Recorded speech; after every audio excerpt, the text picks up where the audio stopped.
evening. I'm Donna Wares, editor of the LA Times Community Book Club. Every month, we invite all of Los Angeles to read the same book, and then we get together for a discussion with the author. This month, we're reading President Barack Obama's best-selling memoir, A Promised Land.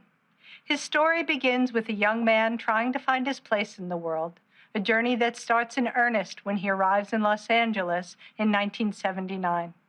That's when he enrolls in Occidental College, a freshman with what he describes as a thin but passable knowledge of political issues and a series of half-baked opinions shared late at night in the dorms. And so the political awakening of the 44th president began.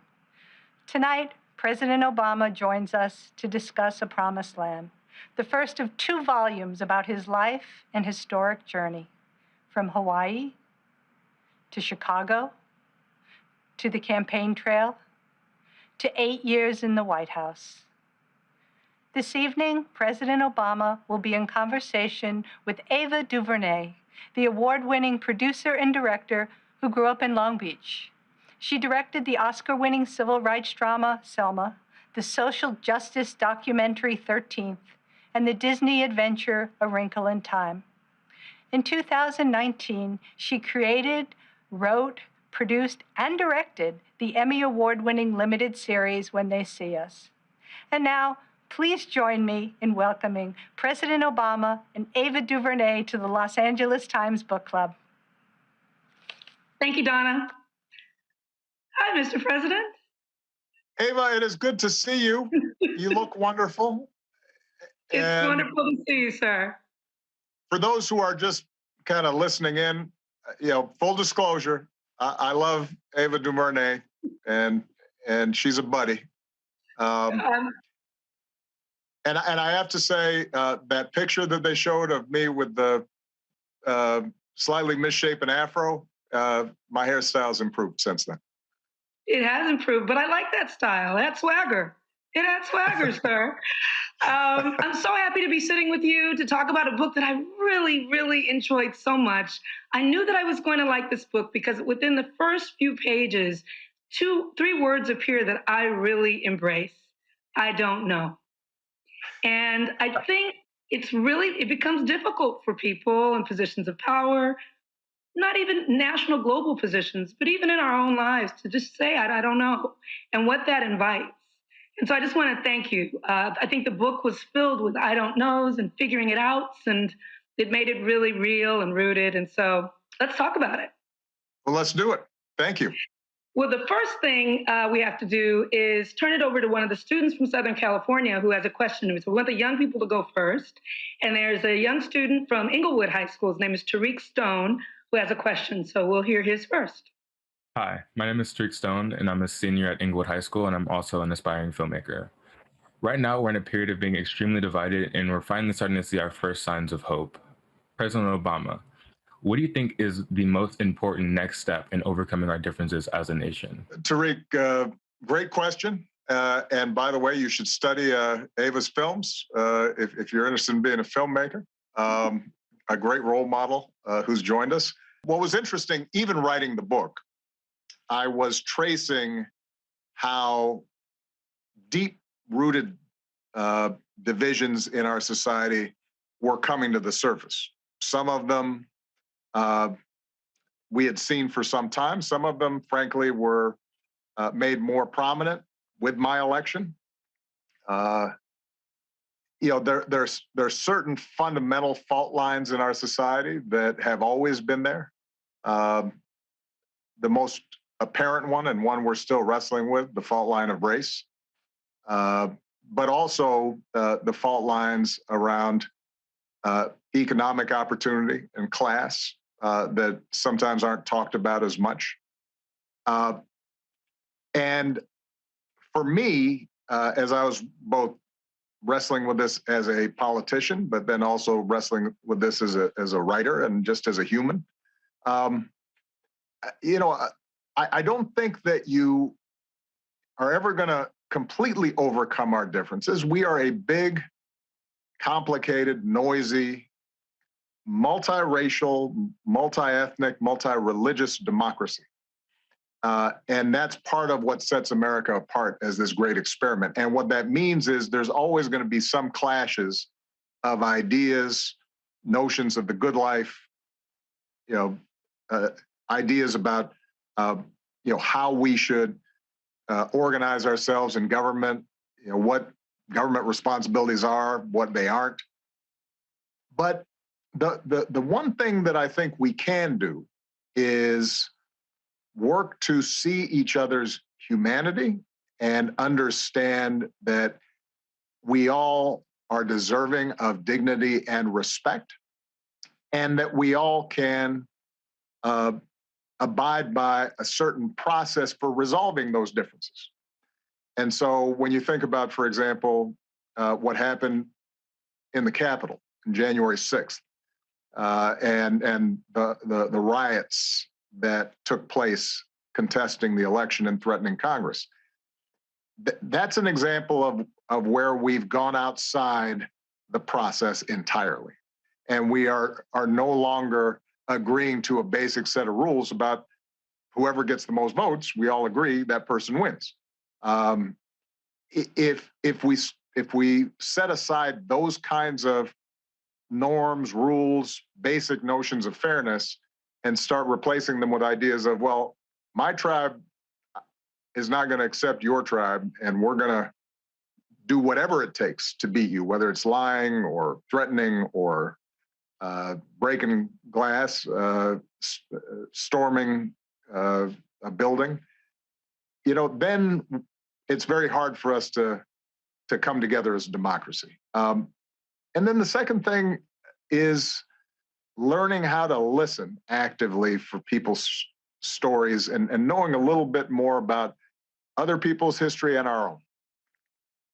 Right now, for example, we have a huge amount of division around how police should be operating, particularly in communities of color.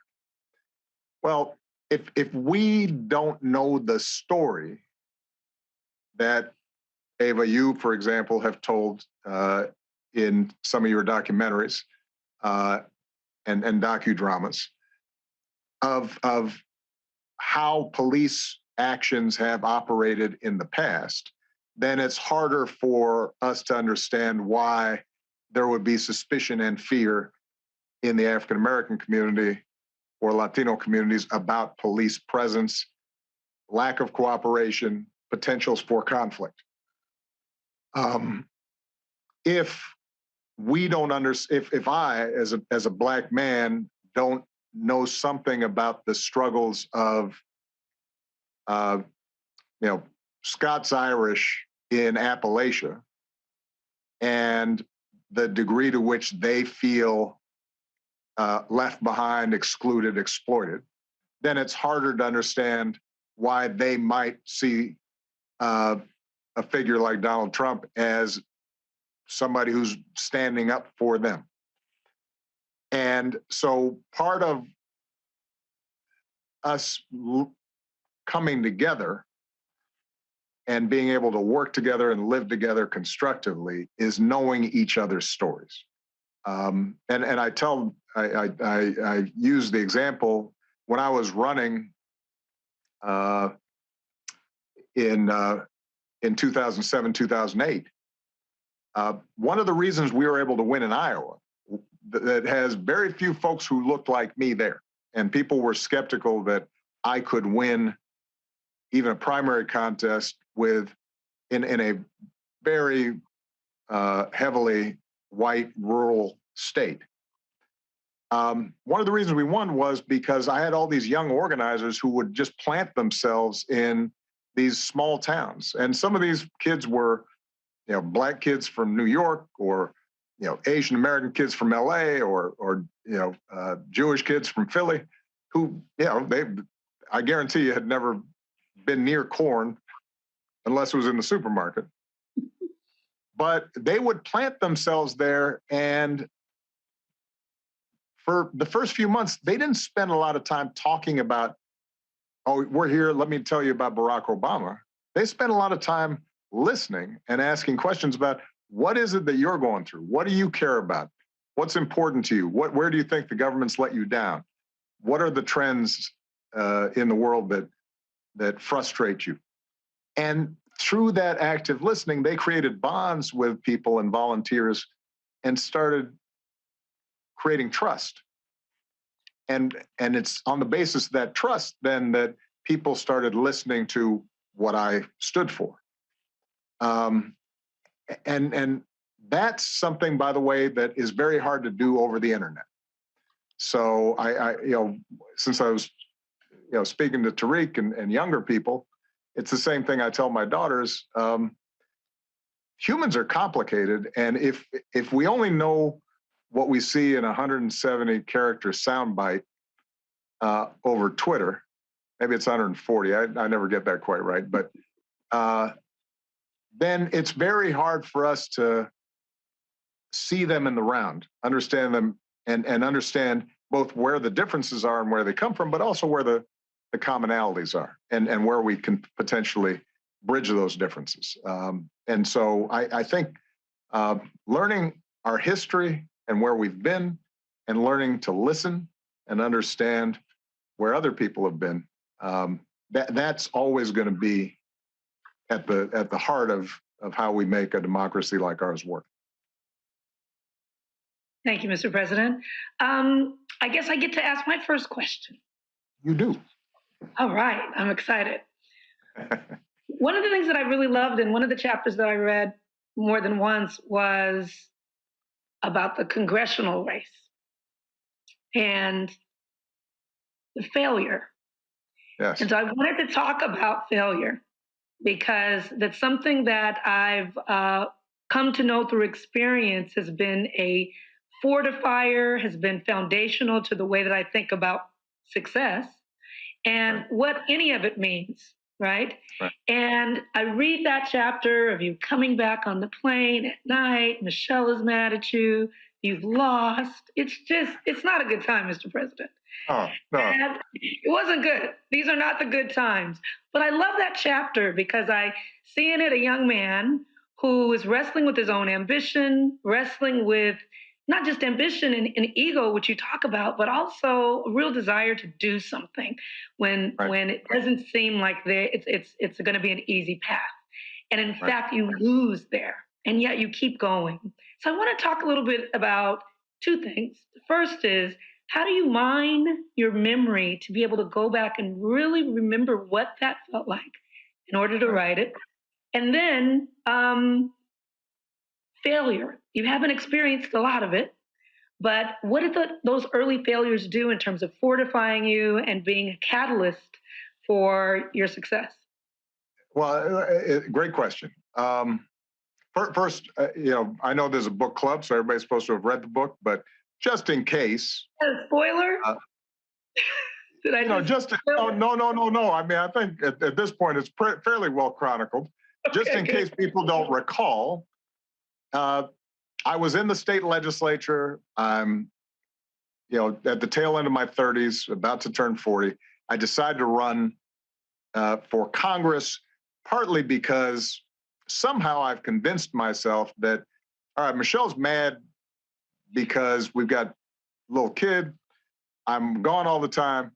She doesn't think maybe me being in the state legislature is worth it. So somehow I say, well, yeah, but she'll think it's worth it if I win the congressional race, which probably wasn't the case. It's a poorly thought out race, and I get clobbered. And afterwards, the Democratic convention's taking place. This is in 2000, and I'm invited by a friend to go, and I show up, and I'm wearing an L on my forehead, and I'm not invited to be on the convention floor because I'm not a delegate, and nobody really cares why I'm there, and just a dispiriting time. I'm out of money, so the rental car place rejects my card when I try to rent the car, and I have to beg American Express. This is all in LA. The convention was at the Staples Center. And so what you're referring to is me flying back and thinking, you know what? maybe this entire path I've taken is that I've been wrong. That this notion that I was somehow going to be able to change the world through this public life is all been just a blind alley that I turned down. And two things. One, in terms of writing about it, I didn't find it difficult to write about because I can still feel how that felt. I still remember. It's not hard for me to pull that up, that sense of which all of us at some point in our lives may feel, that sense of, man, I took a wrong turn. This isn't working out. Why am I doing this? And that burning sensation that you may have to put aside your dreams that you thought were yours for something else, and maybe there's a settling involved there that signals an end of your innocence, right? This heroic story you thought you had about yourself, it's not going to work out.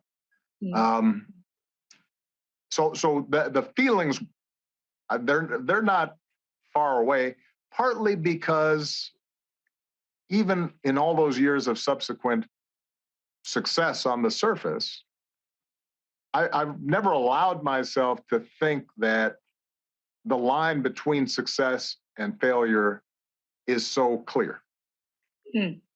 Part of what, and so this then gets to your second question about failure. One of the most valuable things I learned from failure is reinforcing that understanding that what you have control over is how you operate and what you do. And then there are a lot of variables and luck and contingency at any given moment in terms of whether things work out exactly how you planned. And what that has allowed me to do, I think, over the long term is not get too high when the going's good and not get too low when things are going bad. I'm much more tough on myself when I feel as if I have not done my best, when I haven't tried my utmost, when I have been lazy, when I've been inconsiderate, when I've been sloppy, when I didn't put in 100% effort, because those are things I have control over. And I think that ended up serving me well. A corollary to that, I guess, is the second part of failure is you kind of figure out, all right, how resilient are you, right? And you learn, and that can be a source of confidence that, you know what, the sun still comes up. And, I'm still here. And I still have some agency. I can still do something. Part of what allowed me to be successful and bounce back and actually be a better candidate when I ran for the U.S. Senate shortly after that congressional failure was me not being so burdened by ego and more like, okay, if I'm going to do this, let me do my best, let me try. But you know what? If it doesn't work out, I'm okay. There are other ways I can contribute. I don't need to be in the spotlight. I don't need to, I can teach, I can write, I can make other contributions. The cause that I say I'm about is larger than my individual success or failure. And I think that mentality can be liberating if you use it right. Okay, thank you for that. Okay, another question I had in the book. So you know how people who are married, I'm not married, but people who are married say things like they'll talk about, marriage, you got to be patient, you got to have general advice. But sometimes you talk to people who are married who give you detailed advice, things like don't go to bed angry, things like you know, this is how we get Right. along. This is the kind of advice I'm looking for from you, not about marriage, sir, but about leadership, specific things, because you're one of the world's greatest leaders. And so this is not a global national leadership question. This is, I'm asking a great leader how, for specific, tangible, task driven advice to lead in small groups, to lead in our work, to lead in our church, to lead in our family, to lead in our friendships. Like one of the things that I read in your book that I really liked was you said, uh, I challenge my own assumptions. This is when you were really young, like in the Occidental. And that's just something that you started doing, and don't believe everything you think kind of thing. What are Right. some of can you give us just a couple of real leadership nuggets? Yeah. I think that's a Hardcore, great like the question. real thing. Yeah. I think that's a great question. Now, first of all, I do have some marriage advice for the men out there. Pick your stuff up. You know, um, put the toilet seat up Yeah, when yeah. When you're finished. Yeah. yeah. It's just kind of. There are certain things that are actually very important in maintaining a marriage, but Very. that's not what our program is about. Well, let me give you a couple, and these are fairly high level, but I think they do apply in whatever circumstance you're in. Number one, and I think this is the most important and sometimes gets the most neglected, is understanding what is it that you're trying to accomplish. What is the mission of the group, team, or institution that you are trying to lead? Mm-hmm. I think in some cases, like in business, a lot of times it seems as if it's simple, which is, well, I'm just trying to make a lot of money. Mm-hmm.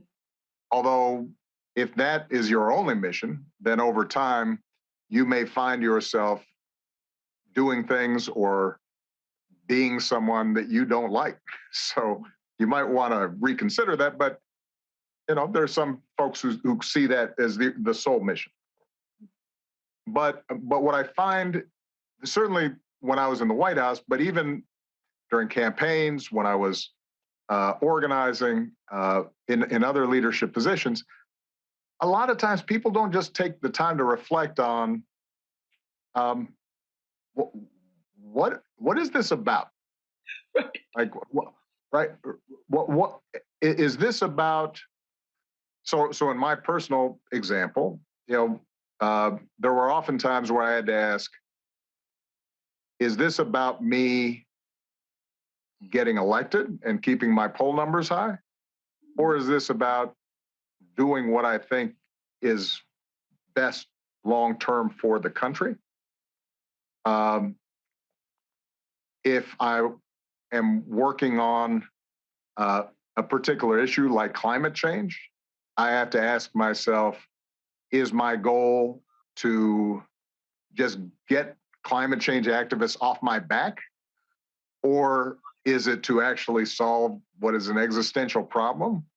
And that may lead me to make a different set of decisions. So, but you have to know, what are your first principles? Because, by the way, a lot of leadership is making decisions, many of which are going to be imperfect. They're going to be suboptimal. I write about this in the book a lot. The fact that as president, nothing arrived on my desk where there was a perfect answer, because if there was, somebody else would have made that decision and reported to me, Mr. President, we came up with this perfect answer. The only time they put something on my desk was, man, we can't figure this out. This is a mess. And so you were always working with, all right, this is the best of some bad options that you've got available to you. You can't make those decisions, and your organization and team can't make those decisions if you don't know what are your first principles. What's the most important thing? So that's point number one. Point number two, and this applies to any organization. Do not be afraid to have people who are smarter than you working with you. so much of organizational life and human life is wrapped up in people wanting to be seen as the most important person. And as a consequence, don't like being challenged, want to make sure that people are, in the right pecking order. Mhm. And I think more mistakes are made, more bad culture is created in organizations from people being more worried about their own position and self-importance than they are about the mission and getting things done. And yeah, I write repeatedly, I think, in the book that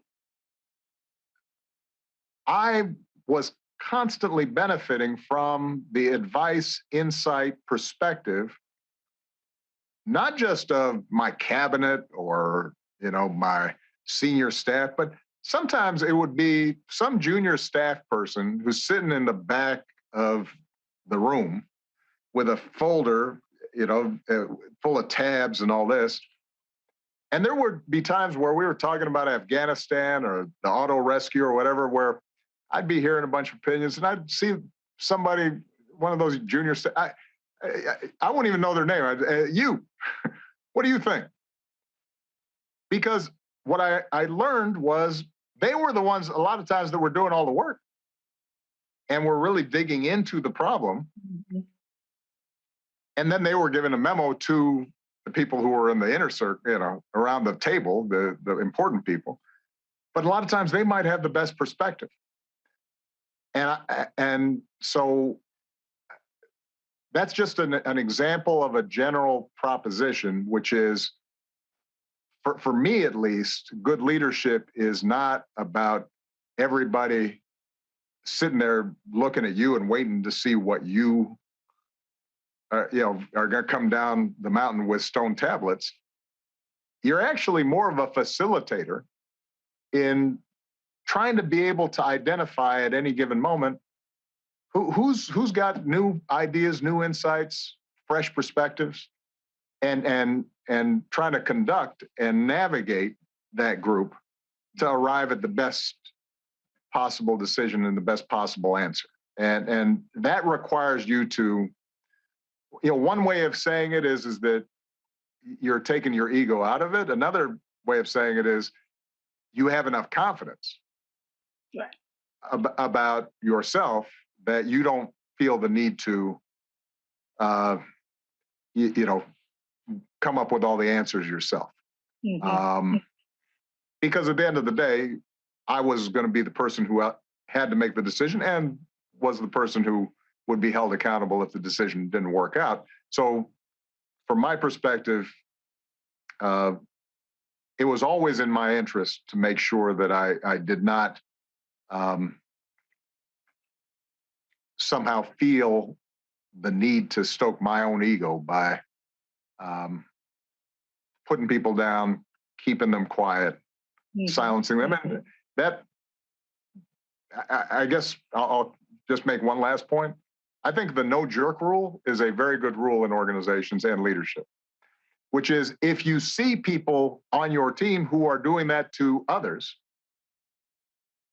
then you got to coach them out of that. And if you can't, then you probably don't need them in your organization. Mhm. I relay a story in the book about, and this was a coaching issue, men in the White House dealing with senior women, Mhm. talking over them, taking ideas that they had said 15 minutes ago and then presenting them as if they were their own. Stuff that you've dealt with Mhm. and women deal with all the time. I had to actually check myself and realize that maybe I had contributed to some of that, and reorient the organization. So it's not just how you operate and the signals you send to encourage voices to want to be able to contribute to this mission, but you have to make sure that everybody on your team is animated by those same values. Thank you. Because those weren't general. Those were real things those were concrete. No jerks rule, not to be afraid to have people around you who are smarter than you. The one I love is just when you're in a dilemma, go back. Why are we doing this again? Why are we doing this again? Yeah, let your answers, your decisions, your process be led by that guiding star. We get lost, I generally don't, I'm not a big management guru type person, reading all kinds of, there's a whole industry of that stuff. Yeah. Some of it is useful, some of it's not. But there is a guy named Peter Drucker who was one of the original management writers, and he said something very simple that's useful to remember, which is most organizations spend all their time worrying about whether they're doing things right. And that's important, but the most important thing is making sure you're doing the right thing. That's different, right? Are you doing the right thing, not doing things right? Are you can be building an extraordinary road through the jungle, but if you are going in the absolute wrong direction, you got a problem. Yeah. And that's true for government. That's true for business. That's true for church. Folks in church, at least my reading of the Bible is, you're supposed to be worrying about poor folks and, compassion and love and forgiveness and grace. But if it seems like you're spending most of your time on punishment, building the biggest church, who you keeping out, right? You maybe need to go back to the first thing. Why am I doing this again? Why am I doing this again? What is this about? Exactly. Right. That's awesome. A small example. Yeah. It's a big one, though. Thank you for that. It's time to hear from another student. This young woman is named Grace Lee. She's a junior at Buena Park High School. And it's time for her to ask her question. Okay. Hello, I'm Grace, and I'm a junior at Buena Park High School. I'm also the editor-in-chief of my school newspaper and host of the Inspire to Aspire podcast. I've been reading A Promised Land, and I really like your writing style. It's made me think a lot about legacies and what we leave behind. President Obama, what is the one thing that you'd like to be remembered for? Can I say, by the way, when I hear like Grace and Tariq, they are so far ahead of where I was at their age. Whenever I talk to young people, I always try to just emphasize to them, and I try to make clear in A Promised Land, I was not somebody who had their act together at the age of 13 or 14 or 15 or 17 or 20. I was a mess. So also for parents who are listening, that's something that you should keep in mind. There's hope. There's hope. But Grace, when you think about legacy, in the context of the presidency, it's hard to get the kind of distance you need for perspective, because part of what you have to do is to sit back and see, all right, how's this all going to play out, right? And that I may not know for another 20 years. Now, I'll give you a couple of specific examples. The Paris Accords were the first time that you had every nation on earth sign up for the proposition that they had to take specific actions to reduce greenhouse gases that cause climate change, and set concrete goals and monitor and put together a plan for meeting those goals. And it was a big lift, a monumental achievement. I had to get the Chinese to partner with us because US and China were the two biggest emitters. Then you had to get countries like India that have huge populations. Many of them don't have electricity yet. The people in India don't have electricity yet. So the idea of them curbing their greenhouse gases when their attitude is, look, we didn't cause the problem. Now you want us to somehow help you solve it. There was resistance there. And so it was a big achievement, but it was just setting up the structure. It didn't actually solve all the problem of greenhouse gases. And then my successor decides he's going to pull out of it. So the U.S. will then be the only country that's not participating. I mean, where we're the one country, even though we're one of the top two emitters, not to be part of this. But the fact that we had set that process in place, even though the U.S. pulled out, it didn't fall apart. Other countries kept on it. Cities and states inside the United States continued to adhere towards some of these goals. Businesses like the automakers started building cars based on some of the rules and regulations we had put in place before I left, and those weren't reversed. And even when they were reversed, car companies still said, you know what, we should still try to meet higher mileage standards. And then now you've got a new administration, and they're picking back up the baton and going to be even more aggressive in setting the goals for the next phase of the Paris Accords. So, it's hard to gauge, right? Will this be successful? Will it make a difference in time for us to have reduced carbon emissions? I hope so. But here's what I can say. I hope one of my legacies would be, is that, well, maybe two. One legacy I hope is that I modeled a leadership that, whatever mistakes we made, showed it's possible for somebody to be elected president and tackle big problems and do so without scandal, without self-interest, with a message of inclusion. I think I'm proud of the fact that I tried to model, in my administration, the people who joined my administration tried to model a way in which government operates with basic integrity, even if it's not perfect.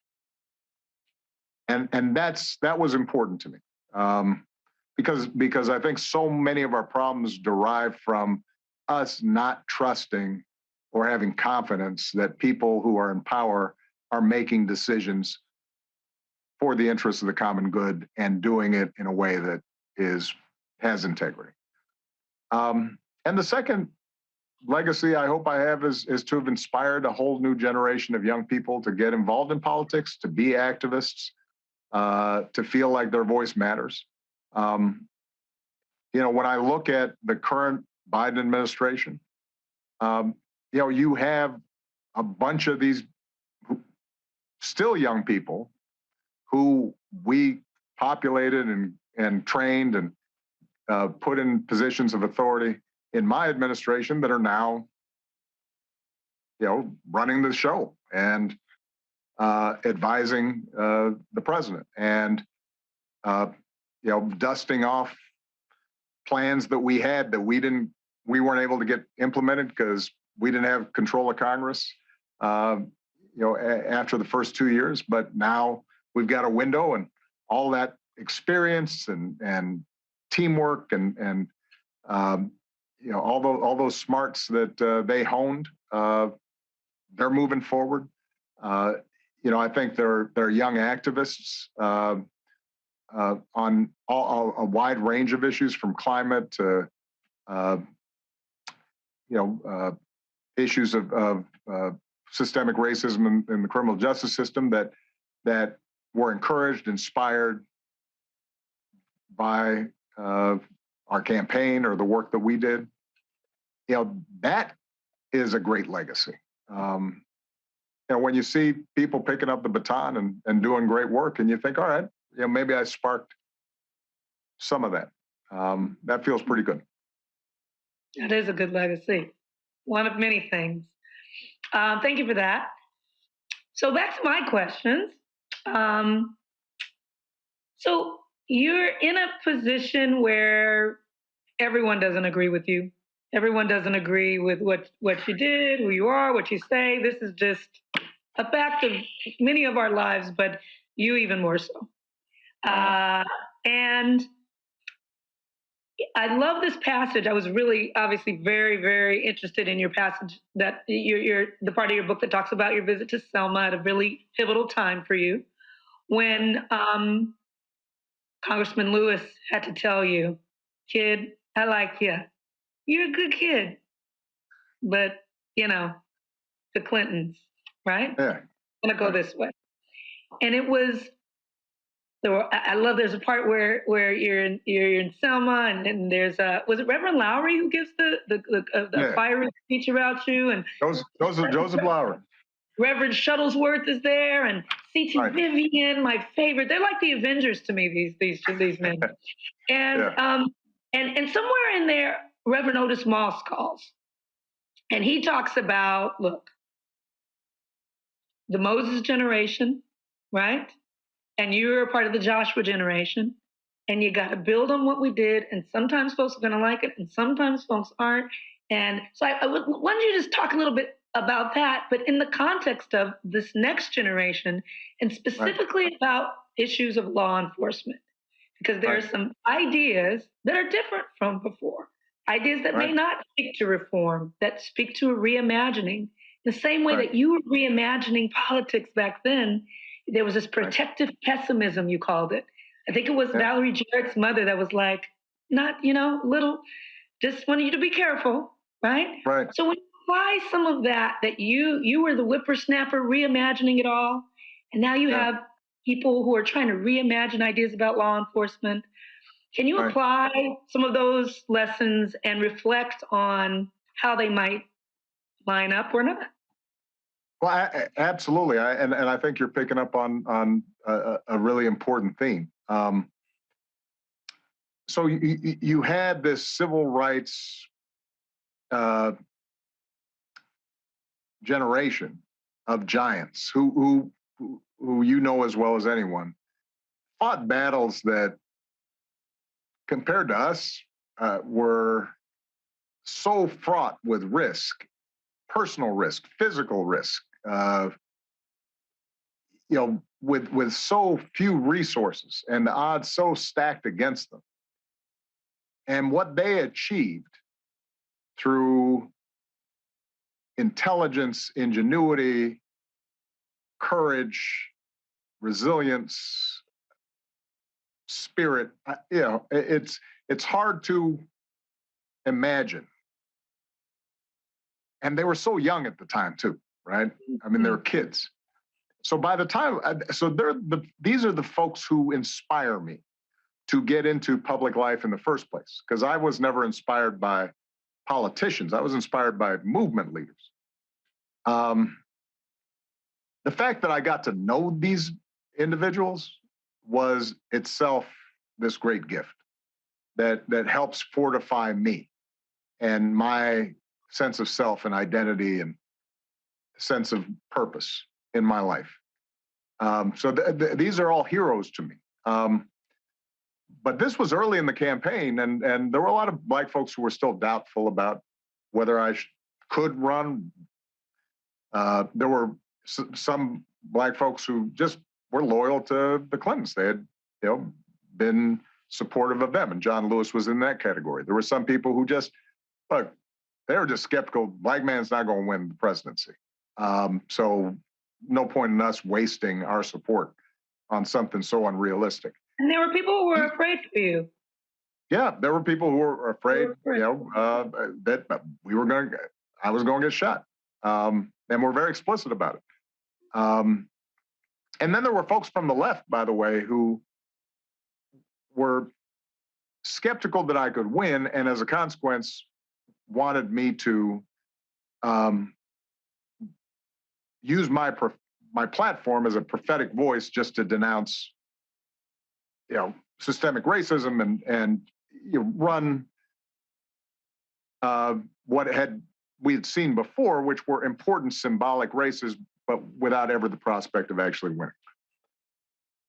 So anyway, Reverend Moss, who I love, not as famous as some of the others, but just a wise man and a great pastor as well as a civil rights leader. He writes me a letter and he says, look, don't let all this fussing and sniping get you down. We're part of the Moses generation. We could take it a certain way to a certain place, but we couldn't get all the way to the promised land. You're part of the Joshua generation. You then take the torch and you move it forward. And we're not always going to agree with you or understand what you're doing. But, you need to understand that our greatest legacy is going to be you carrying that torch past places that we could go. And it was a hugely important thing to bolster my confidence to hear him and people like Reverend Lowry and C.T. Vivian say things like that. Now, I now have gray hair. I am no longer the young upstart. And I do have a similar relationship to some of the younger activists now, in the sense that I ran my stage of the race. I moved things, I believe, in a forward direction, created new space for new conversations, allowed a whole new generation to grow up and take certain things for granted. And I mean that in a positive way, i.e., they had different assumptions than the Moses generation did, or even my generation did, about what was possible. They're like, of course we should be treated equally. Of course we shouldn't be racially profiled. Of course, folks shouldn't. The idea that you would somehow think I have to kowtow and be meek or dress a certain way or talk a certain way in order to be treated as a full-fledged citizen. No. Of course, a hoodie should not determine whether or not I am stopped. And so I want that generation to push the envelope, just like Reverend Moss wanted me to push the envelope, and challenge assumptions in a more fundamental way. And in fact, I'll be writing about this more in the second volume. During Ferguson and when Black Lives Matter first sort of gets that attention, I invite some of these young activists, including some who had been critical of our administration not doing enough or not challenging enough. I invited them to the White House for a long discussion and welcomed and invited them to tell me where they thought we were wrong or where they thought we should be doing more. And that is part of the process, I believe, of leadership, is knowing that your most important goal is not just to move things forward, but also to hand things off. Now, my advice, or where it is solicited to young activists, and sometimes it's not solicited, and that's okay, is to challenge basic assumptions around law enforcement, around policing, reimagining what is the role of policing, what does it mean for a community to be safe, to highlight the fact that for most of our history, policing in the African-American community has often meant just keeping a lid on things and keeping control and maintaining barriers and boundaries rather than actually serving those communities. A lot of my advice now is actually just practical. And there are times, I think, where that advice is taken in ways that is seen as trying to, rein in activism, and actually it's more just think strategically. So for example, and this is a very concrete thing that I've said to young activists. The vast majority of criminal justice issues and law enforcement issues are determined at the state and local level, not at the federal level. So being really clear and strategic about who's the state's attorney in a or district attorney in a jurisdiction, because they're the ones who are going to decide whether or not to prosecute a police officer who's used excessive force. Who's writing the collective bargaining agreement between the police union and that municipality? Because that will often determine what the rules are in terms of training, accountability, and so forth. You have to focus on those things. And so when I hear, for example, young activists who are arguing, why bother voting, which you heard during my presidency and even up as recently as this last campaign, I'm not going to vote because the whole system's stacked and rigged. And well, no, that cannot be right, because actually it does matter who the state's attorney in Philadelphia or San Francisco or LA or Chicago is, in you concretely advancing the causes that you care about. So when you take that posture, now I'm starting to think you're more concerned about looking a certain way or making a certain point rather than delivering a certain outcome. There's room, by the way, as an artist, as a filmmaker or a writer, to just, don't worry about concrete consequences. Just speak truth and prophesize. I've said, just how striking it is when you read A Fire Next Time by James Baldwin 60 years after it was written, and it sounds like it was written yesterday. He's saying certain things in which, it doesn't matter how it's going to be received generally. It needs to be said because it's teaching and informing and it has power. But if you actually want to change, how law enforcement's operating in your city, then you actually need concrete plans to vote that state's attorney out of office and get somebody else in. So that's one piece of advice I've been given. And the second one, which is, more challenging, and I don't mind if people think that that's old thinking and we're in a new place. That's okay. But I'm still going to say it. And that is how you frame these issues to invite broader coalitions. Again, that matters in terms of the real world and actually getting stuff done.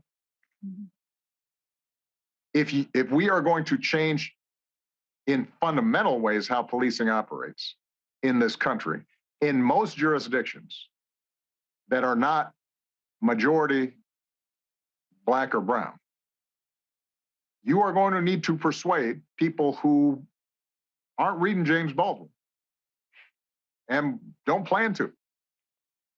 You're going to have to persuade them that this is the right thing to do. And that means challenging them and their assumptions, but it also means inviting them to let go of some of their fear and to feel as if they can be part of something better. And what that means is the language you use, how you describe these reforms, how you present them, it matters. And that shouldn't be controversial. It's interesting how, young folks, they are very clear about marketing sneakers. They expect that you would try to target your audience to promote and as consumers, they're very sophisticated about messages being sent. Well, if that's true for soft drinks and sneakers and music and clothes, it's also true for ideas of any sort. And so you do have to pay attention. And I think that part of the challenge is that we sometimes, and I understand this, we think, why should I have to explain something to my oppressor? It's not my job. Why should I try to tailor my language to make white folks comfortable when it's their problem, not mine? You know, so there's that sense of why? Well, theoretically, you may be right. Practically speaking, you need their votes in order to be able to accomplish your goal. And so it'd be nice if you could just, you know, I mean, this is true about life generally. I think we would all love a situation where everybody immediately recognized where they were wrong, we were right, and they just felt bad about it and immediately did the right thing. But lo and behold, that's not how things work. So you do have to pay attention to, you know, if we're describing a situation in which we want to not have armed police who have no mental health training respond to somebody who's acting out on the street who clearly has a mental health issue and may not pose an immediate danger, but may be acting erratically, it may be better to describe that as, let's repurpose some of our dollars in order to have more mental health response teams, rather than we're taking, we're dismantling the police. And that kind of conversation, I think, is one that we have to have. But again, I don't mind being pushed on this, because I have to assume that I'm carrying around some baggage as somebody who's almost 60 that Malia and Sasha aren't, as folks who are in their 20s. And some of what I say may be wise, and they should probably pay attention to, because history does have a tendency to repeat itself. We're already seeing protests from last summer. There was a high watermark of a lot of support for Black Lives Matter and police reform, et cetera. You see a year later, in the wake of the most recent tragedy with Mr. Wright in Minnesota, suddenly that support is already significantly lower than it was just last summer. So human nature does, there are certain things that do repeat themselves. And maybe I can at least be in a dialogue with young activists. Sometimes they'll be right. Sometimes I may actually have something that makes some sense. But I'm glad that they're out there challenging assumptions, not just assuming that the way we did things was the way they should do things. Yeah.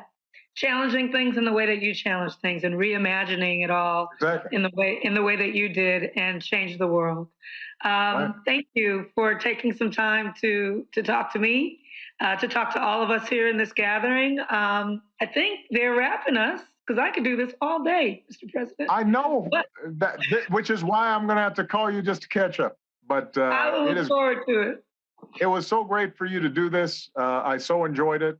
And to the young people, to Tariq and Grace, thank you for your wonderful question. Keep doing the great things you guys are doing. We'll be on the lookout for what you accomplish. And to the LA Times Book Club, thank you for reading. We appreciate it.